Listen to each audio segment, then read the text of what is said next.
Are we filming? Yes, we are. So welcome to another video. This is a quick video.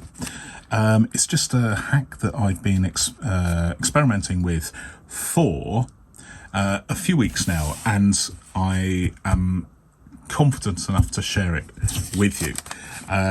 This is where I use a pair of scissors, and instead of cutting slots at 90 degrees, I'm actually cutting slots at 45 degrees instead, because, as you know, my EDC is not a ring-bound planner or Filofax at all. It is let's just check that I've got nothing written down in this week.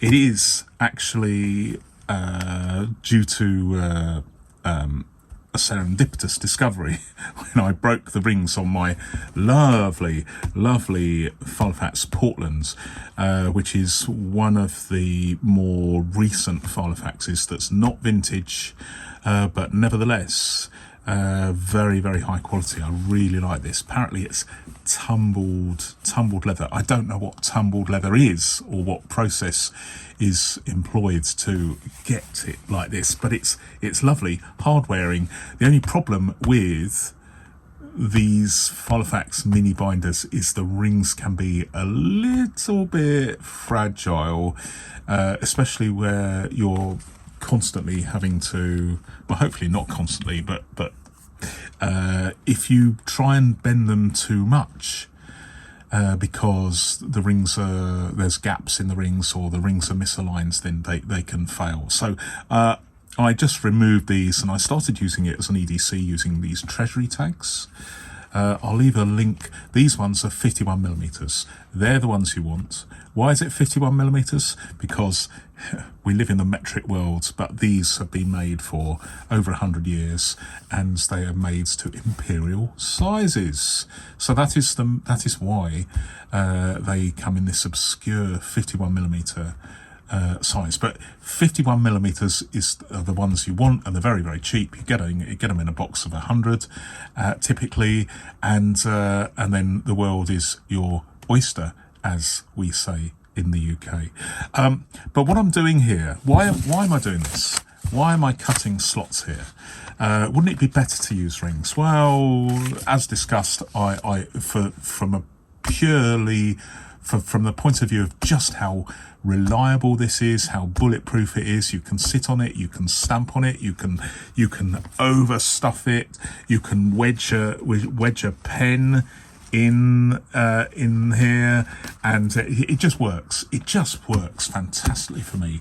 The one issue is that you can't easily remove the paper. So I have got the diary here, and at the start of the Filofax, I've got about 30 sheets of this lovely 50 GSM paper. It's a little bit fragile though, and I found that cutting slots so I could insert a page in the relevant week of the diary, if I needed to do that, I found that this is incredibly thin, and it just doesn't stack up cutting the slots because they come out too easily. But this is what I did. I decided a few weeks ago to experiment with cutting at 45 degrees to see whether that would improve things, and I'm happy to reveal that, and things are all relative. You could pull this out, but you can see that you can drag across the table the full weight of this, and it's quite hefty.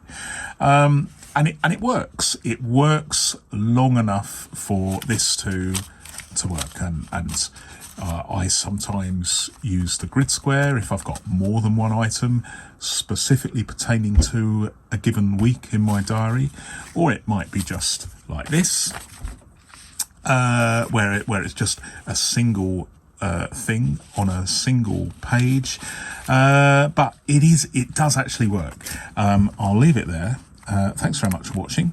If you want to watch an extended version of this video, then click the link here. Thanks very much for watching. Bye for now.